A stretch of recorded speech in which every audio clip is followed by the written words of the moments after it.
This chapter did an awesome job of showing us that Gourmet City is this huge, living, breathing metropolis, and the attention to detail is just amazing.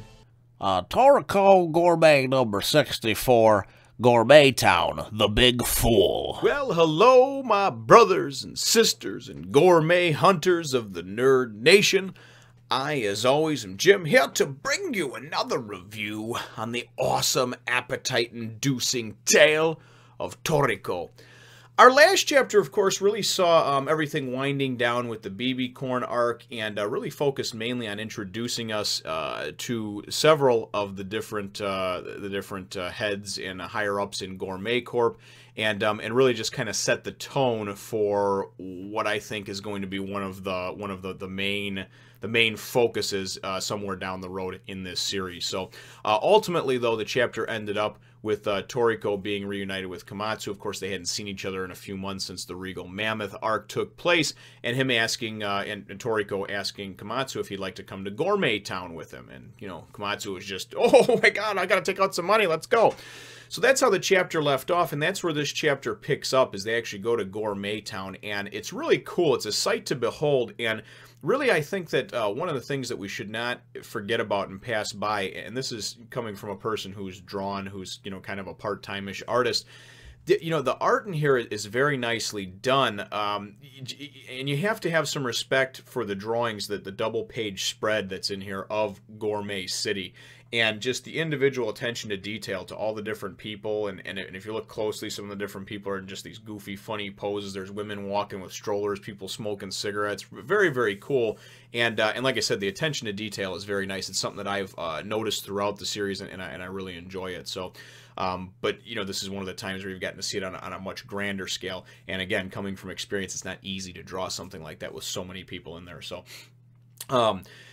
so Gourmet City, though, I'm assuming is one of the, you know, the largest maybe cities in the world. They talk about how 25 million people, you know, go in and out of there per day.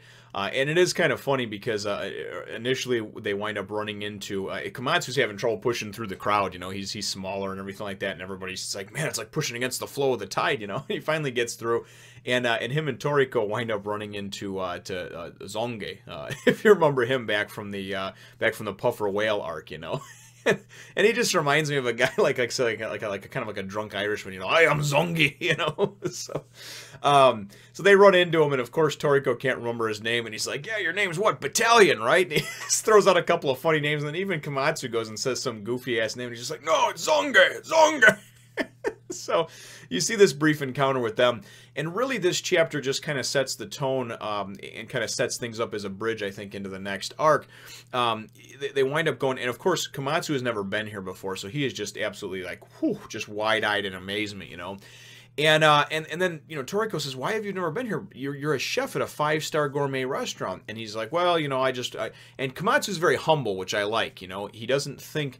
He's one of those people that he wants to be the best before he goes and does something like this. You know, maybe comes to a place like this, and we find out that there's above 5-star restaurants in Toriko. There's 10-star restaurants, and that's why he's kind of intimidated and doesn't feel as if he's qualified yet, because these two huge towers that they have house some of the best, I guess, restaurants in the world, 10-star restaurants.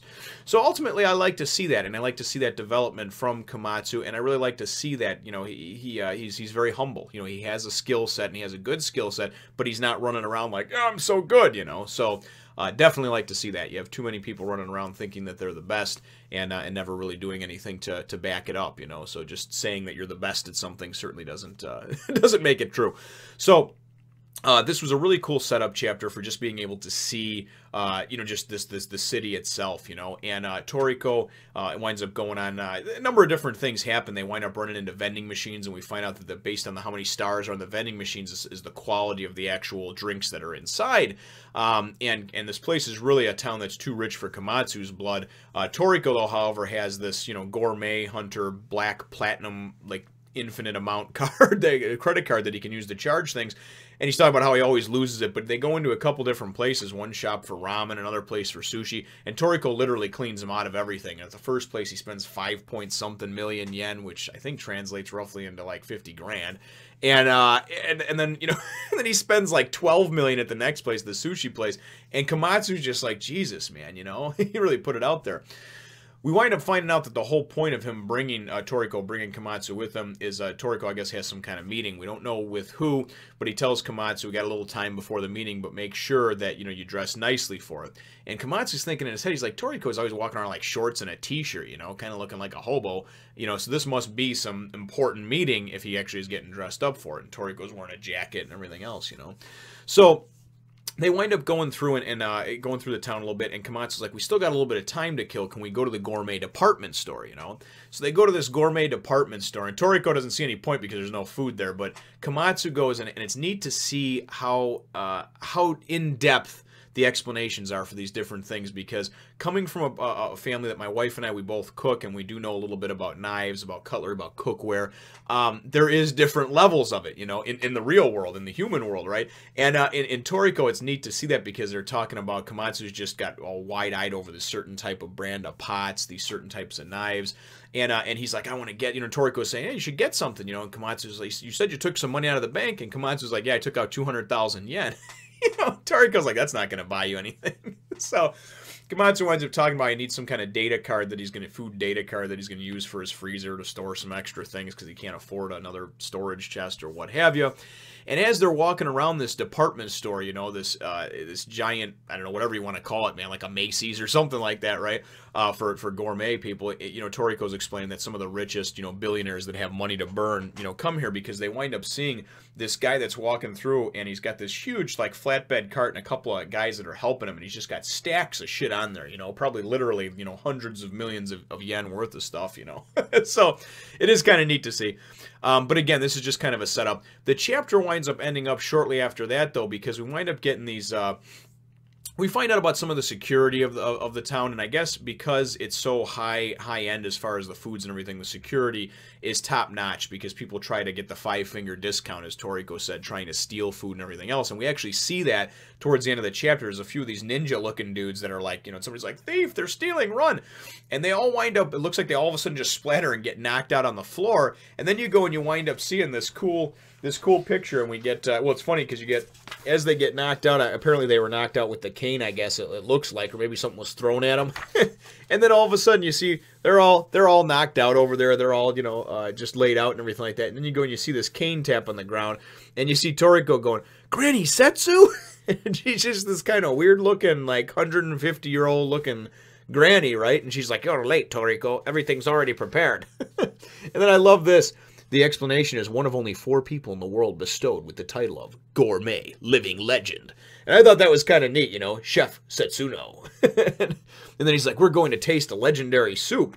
He's telling Komatsu or whatever.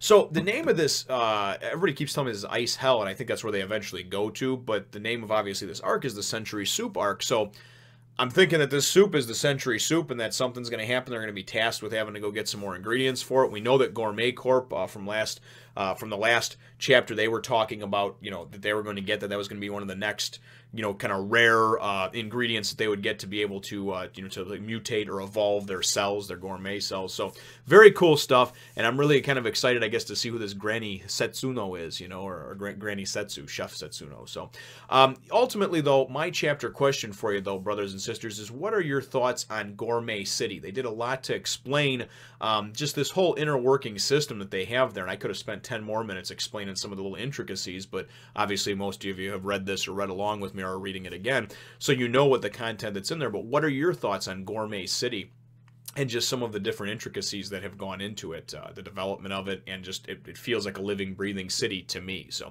leave your answer to that question in the comments down below. Feel free to hit the thumbs up, the like button if you should think that I deserve it, and subscribe if you haven't done so already. We will look forward to catching all of you gourmet hunters in the next Fun Nation. I bet you this fella here would 10-to-1 odds would be a good gourmet hunter. But anyway, come on, check me out over my other channel and on Facebook and Twitter as well.